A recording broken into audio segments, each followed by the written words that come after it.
Lesson 40 has two parts, and this is Proposition 4 and Proposition 5, Euclid's Propositions 4 and 5. And so Part A, we'll look at Euclid's Proposition 4, and in Part B, Proposition 5. And remember, those are also called theorems. That's another word for propositions. Things that require proof. You might be glad to know that Euclid's Propositions 4 and 5 are the last two propositions you'll learn in Shormann Algebra 2. As with previous propositions, some things to notice are how 4 and 5 build on each other using a logical combination of previous propositions together with Euclid's 5 postulates, 5 self-evident truths called axioms, and definitions as well. Don't be overly concerned about memorizing these today, and we'll do that over the rest of the course, but we're also not going to have a super big emphasis on Proposition 4 and 5 either. You're not going to need to do any more constructions beyond what we do today. So the most important thing in learning about Euclid's propositions that I want you to think about is not that you have them memorized, but that you see the deductive building process contained in them, and that you make the connection to the fact that all mathematics is deductive, and that you could build other things, real physical things, using similar processes as well. Because all mathematics is deductive, that means if you know the rules, or at least you know where to find them and how to use them, solving any math problem will be easier for you. Of course, the deductive attributes in mathematics, those should connect us to our Creator as well. God, He designed us to think deductively in the first place. And I hope that thought brings you great joy, because He created this world with rules that allow us to understand His pattern and His purpose. And I think that's just amazing, and I hope you do too. So here's how we'll do Proposition 4 and 5 in this lecture. We'll look at the proposition, how Euclid wrote it out, of course translated into English. And then in the reading assignment, the steps are listed out for proving the propositions. But I'm not going to reread all of those steps here. You can open up the reading assignment and read those. It'd be kind of tedious and time-consuming just for me to reread those here. There's no reason to do that. The main thing that's the bigger challenge in completing these propositions is constructing them. And so that's what we're going to talk about and do during this lecture. So make sure you have a compass and straight edge available, or geometer sketchpad, as we go through these. And let's begin Part A by reading Proposition 4 here. And it says that if two triangles have the two sides equal to two sides respectively, and have the angles contained by the equal straight lines equal as well, they will also have the base equal to the base, the triangle will be equal to the triangle, and the remaining angles will be equal to the remaining angles respectively, namely those which the equal sides subtend. Now, that's a lot of words there, but it's actually the side angle side triangle congruency theorem. It's what it's more commonly known as, and that's something you're familiar with. While Euclid's explanation is a little challenging to follow, the idea that two triangles can be congruent by SAS, that's not very challenging. That's something you know about already, so focus on that more. And as you look at the steps, don't get intimidated by all the big words, long sentences as you read those on your own at a different time. Instead, remember that this is simply explaining side angle side triangle congruency, which you are already familiar with. So like I mentioned a minute ago, we are going to focus on doing the propositions, completing the construction here, not reading through every single step. So something to consider here is, unlike previous propositions, the construction of Proposition 4 is essentially finished after Step 1 is completed. Therefore, what we're going to do is break Step 1 into several parts, all of which are based on previously learned rules. So one thing you might want to do right now is just pause your lecture and go back over the reading assignment. There's 7 steps in Euclid's Proposition 4, and just take a minute or two to read through steps 1 through 7. So as with other propositions of Euclid's that we've covered, Step 1 has the given information in it. And so here we have to construct triangles ABC and DEF. So in Euclid's Step 1, he basically shows that these two triangles are congruent by side angle side. So the construction, it's essentially complete after Step 1. So let's go ahead and use Geometer Sketchpad here, and we'll go ahead and try to create a triangle, and we'll call that ABC, and then we'll make a congruent triangle next to that. And so our step 1A is to construct triangle ABC. Like we said, we're going to break this up into several parts here, step 1 into several parts. And so we'll just put 2 dots down for a line segment there, and maybe I'll just move that over just a little bit, make it a little bit longer like that, and then I'll go back to the line segment tool and click here, and if you hold the shift key in Geometry Sketchpad you can make a horizontal line, and so that's what I'll do there, and click there, and then I'll click here and complete my triangle, and we'll go ahead and label that triangle ABC. So we have that triangle constructed.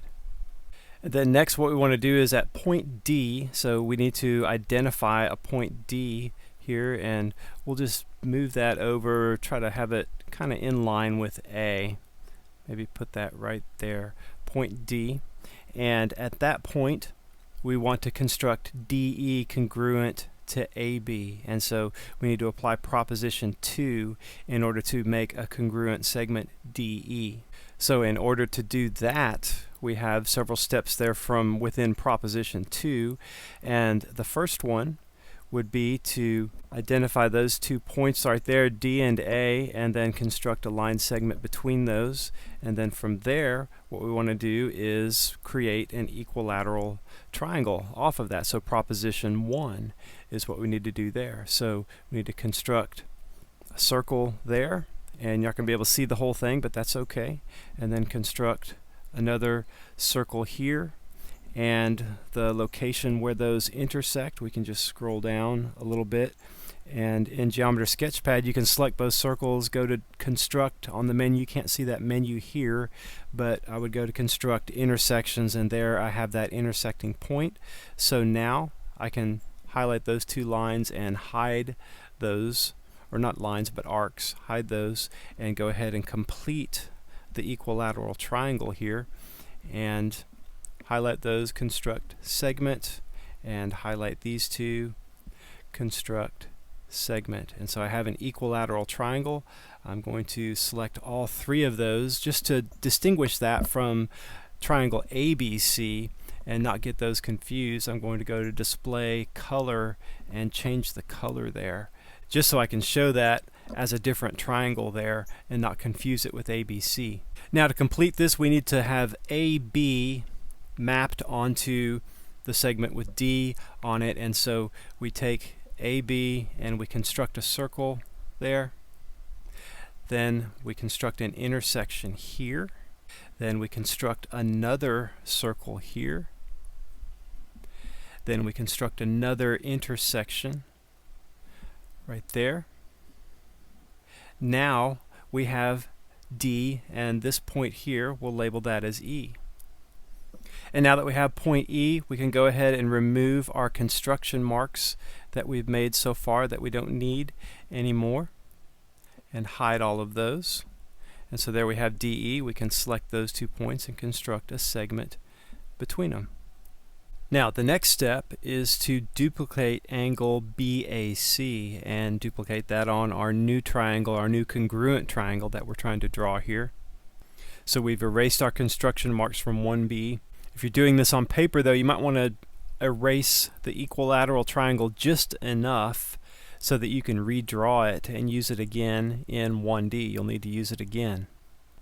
Now you learned how to duplicate angles back in lesson 10 in example 10.1 in particular, so you can use that example to help you duplicate the angle here. So for duplicating the angle, you start by placing a point on AB, and then what you want to do is construct a circle through that, or an arc through that, and then this intersection right there with the circle and the arc, you find that, and then your 2 points, the one on the left, the one on the right, you construct another arc through that. The first circle, you want to duplicate that on DE. So with pencil and paper compass, you just put your point at A, draw your arc like it shows there, and then you pick up your compass, move the point from A to D and redraw that arc.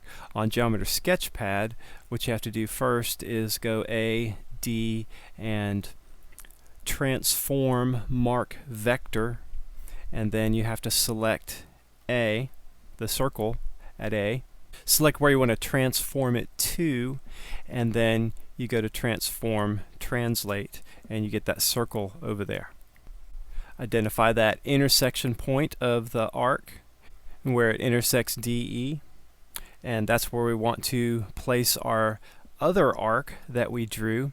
And so again, we need to mark this point on the left, the one on the right, and transform mark vector, and then we select the circle, select the point on the right, go to transform translate, and there we have it.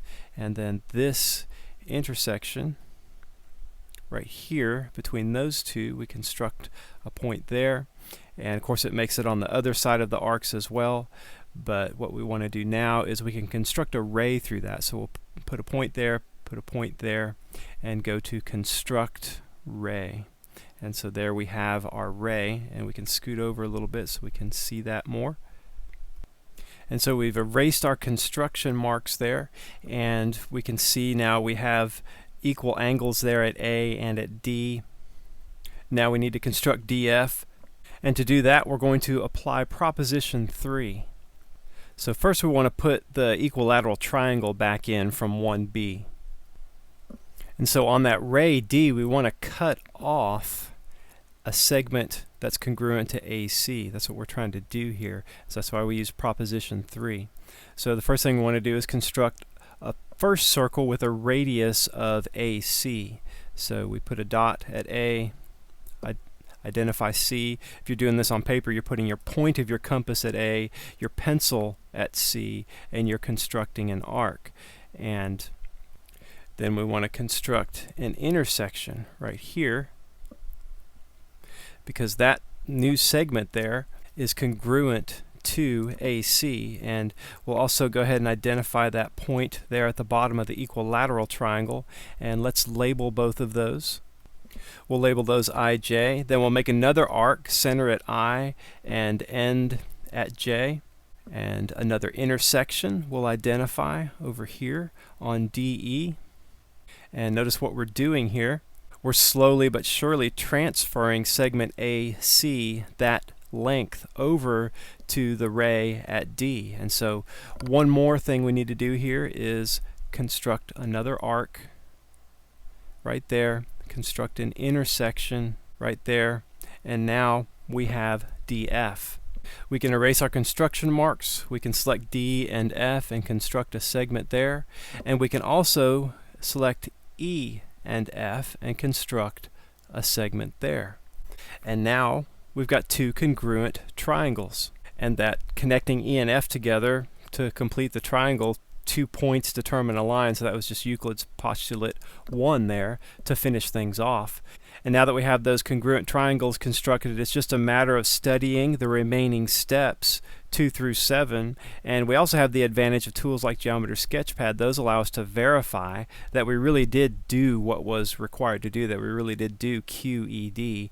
And how can we do that? Well, we could select AB and DE, and we can go to measure lengths, and we see those are congruent. We can do AC and DF, go to measure lengths, and those are congruent. Go to BC and EF, go to measure lengths, and those are also congruent. We could do these angles here too, BAC, and measure that angle. That's 57.72 degrees. Is that what we got here for EDF as well? Yes, it is 57.72. So side angle side, we can show, and we have shown, that those triangles are congruent. And now there's all 3 angles, showing that all the angles, all the sides are congruent. Now, of course, using Geometry Sketchpad, we also could have just selected here, here, here, and selected copy, selected paste, and we duplicate and make a congruent triangle very, very fast. But that wasn't the point here, was to do it that way. We wanted to use Euclid's propositions using just arcs and segments, compass and a straight edge type of format to do this and to show that you can do that. Well, let's move on now to Proposition 5, and let's just read what Proposition 5 is about here to start with. And it says, in isosceles triangles, the angles at the base equal one another, and if the equal straight lines are produced further, then the angles under the base equal one another. So we start out defining or needing to know the definition of an isosceles triangle. And that's defined as a triangle with two congruent sides. So what Euclid's Proposition 5 is going to prove is that the angles at the base equal one another. And so at the base, that means, typically just a normal average triangle, you draw it with a flat bottom. That's the base. And so then this side, that side, those would be the same in an isosceles triangle. And something you already know from Lesson 9 is that those angles right there, opposite those sides, those are congruent as well. Proposition 5 is about proving that. And we begin it by constructing an isosceles triangle, which takes several steps to do that. From there, the congruent sides are extended to show that the angles at the base are congruent, but also the angles under the base, those are congruent as well. So this is another proposition you're familiar with, like we mentioned. It appears in a much more simplified form in the Lesson 9 rules. So Proposition 5 also has some unique historical aspects, because for scholars familiar with Aristotle's work prior to Euclid, they'll see some similarities and some differences in the way the two authors described this proposition. So we see similarities and differences, even though both of them are making the same truth claim. And so one conclusion we can draw from this is that there's often more than one way to prove something is true. So the Bible, for example, it has 4 different books referred to as the Gospels, specifically about the birth, life, death, resurrection, and eventual return of Jesus Christ. All 4 books are different ways of making the same truth claim, that Jesus saves. In a similar way, many of Euclid's propositions, they have more than one specific set of steps that can be used to prove them. So again, some people, typically people who are against Christianity, they act like it's irrational and that Christians are always irrational and everything. And one way that they claim to or try to disprove the Bible is they say, like, well, why are there 4 different Gospels? And why are there differences within them? Why aren't they all like identical or whatever? Well, that's like saying, how come Aristotle and Euclid, 2 guys that most non-Christian people who claim to be rational, they put a lot of faith in, these people who thought about man's reasoning alone and focused exclusively on that. These people had different ways of coming to the same true conclusion. So if they did, why is that any different? Or why should we expect anything different out of Scripture, out of the 4 Gospels? 4 different ways of making the same truth claim. So like with Proposition 4, what you should do is have your reading assignment open, read through the steps. There's 9 steps in Proposition 5. Most of the construction is done in steps 1 and 2. The construction is essentially complete after step 3, and it's really just steps 1 and 3 that have any construction components to them. So that's what we'll do here, is the doing part of this, the constructing part of it. You can read all 9 steps on your own, and preferably pause right now and read through all 9 of them. Then let's do the construction. So what I've done here is taken step 1 and broken that into several parts. So we have step 1A, which has several parts itself. So let's read those. Construct an isosceles triangle by 1, construct a horizontal line for the base. 2, construct a perpendicular bisector to that, and that you learned how to do that in Shormann Algebra 1, example 98.2. It's pretty easy. We'll do it again here in just a minute. And then step 3, place a point on the bisector and construct 2 line segments creating the isosceles triangle. So let's get Geometer Sketchpad out and go ahead and do this, and we'll select the line segment tool and put a dot there and hold the shift key down, which allows us to make a horizontal line, and then we'll place a dot there, and so now we have the base, and then we want to construct a perpendicular bisector to the base, and so what we do there is we just make 2 arcs, kind of like we're doing Euclid's proposition 1. It kind of starts the same way. We'll make an arc here, then we'll put our point on the right, pencil there, construct another arc, and then select both of those and construct intersections. And one thing to notice here, let's just scroll up a little bit, is now we need both of those intersections. When we make an equilateral triangle, we don't need both of them, but we need both of them now. So what we need to do then is we need to select this intersection, we need to scroll down and select the other intersection, and we'll go to construct line through those, and now we have a perpendicular bisector, and that means that we've split that line segment right down the middle. Now to make an isosceles triangle, it doesn't matter where we put a point, but we'll just put it somewhere on that perpendicular bisector, like right there. And now go back and select that point we just made, another point, construct a segment, and do that over on the other side as well. And we could select both of those as well just to show measure lengths, and we see that they're both 10.2. We've made an isosceles triangle, and therefore we can go ahead and eliminate, remove, erase our other construction marks. Now I resized that isosceles triangle just a little bit so it would fit a little bit better here, and we'll move on to part B. Extend the sides A, B, and AC. And we can do that using Euclid's postulate 2. And it doesn't matter how long they are, just make them about the same length. And so what we'll do is we'll take those 2 points there and construct a ray. Take A and B, construct a ray. And then we'll just put some points on those. It doesn't really matter where, but I'll put a point here, I'll put a point here, and then I'll go back and hide those rays. And then I can just select those and construct a segment there, and just have these extended segments off that are in line with those sides of the isosceles triangle. And I've also labeled those D and E.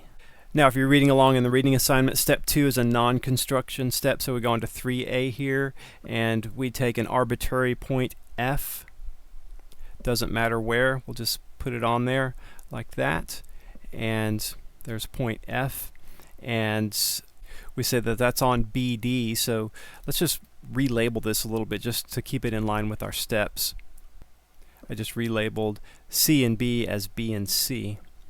So now we see that point F on BD. Apply proposition 3 to cut off AG from AE the greater. Make that equal to AF the less. And so that's actually a really simple application of proposition 3. All you do is you just go A, F, construct your arc, and there you have it. Just make an intersection right there. The arc of radius AF that creates AG on CE. And that tells us that BF and CG must be congruent. So the last thing to do then is to join the straight lines FC and GB. And so that would be postulate 1. And so we construct those, FC, and then construct BG. And there we've done everything we need for the construction. We can erase that construction mark right there. We've completed all the construction, and now 4 through 9 are just non-construction steps, and it's just a matter of discussing in those and using this construction that we have here to prove that angle ABC, this angle right here, that's congruent to angle ACB, and then also that CBD, that would be the supplement to ABC. That would be this angle right in here. That one is congruent to BCE, which would be right in there. So when you really want to prove something and not just say that isosceles triangles, their sides have equal angles, and not just say that, to prove that, that takes a lot of steps and a lot of construction to do that. And that's something to conclude from our study of Euclid's propositions, is just the amount of effort that is required there to prove something, to support what you're saying, and support it with references, support it with self-evident statements and things that are assumed to be true without proof. Well, that concludes our coverage of Euclid's propositions in Shormann math, and you're not going to be required to complete any more handwritten constructions of these propositions, especially 4 and 5, unless you just want to do that for fun. And it's good to be able to do that, though, and to follow those problem-solving steps. And you might even want to purchase a copy of Euclid's book, The Elements, and learn about all 465 propositions that he proved. We've only done 5 of 465. So for the remainder of this course, though, the only questions you'll be asked will be fairly basic regarding the history of the propositions, their connection to use in mathematics today, and just some familiarity with the steps. Okay, well, that's all for lesson 40.